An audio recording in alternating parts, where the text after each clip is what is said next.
Presidential hopeful Kamala Harris rebooting her campaign, laying off staffers and refocusing her efforts on Iowa.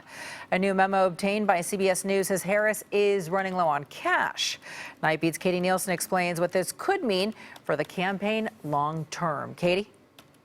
It's definitely not a good sign, especially since Harris comes from right here in California, which has a lot of high-dollar Democratic donors. But some political analysts say don't count her out just yet. I'm surrounded by great people. Democratic presidential candidate Kamala Harris is tightening the belt and going all in on Iowa, a critical state for any hopeful to win. She addressed the changes during a campaign stop there just a few hours ago. We have made a decision, a difficult decision, but made a decision of what we need to do to win. And that is about clearing a path through Iowa and putting our resources into Iowa as we have indicated from the beginning. Political analyst Paul Henderson, who's known Harris for years, says we shouldn't read too much into the changes. Just the fact that she is restructuring can mean a lot of things. I don't necessarily think that it means that she's closing down her campaign.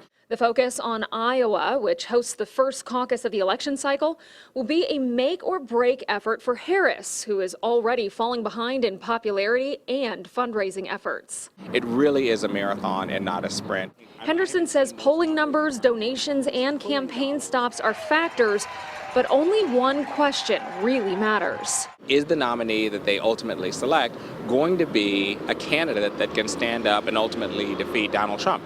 That's the ultimate question. If history is any indicator, don't count Harris out just yet.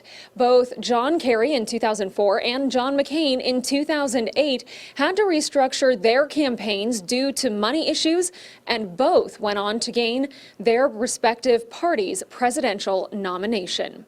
On the Night Beat, I'm Katie Nielsen. We are 96 days from the Iowa caucuses. A new USA Today Suffolk University poll shows Harris with less than 3% support among likely Democratic voters. That is less than the margin of error.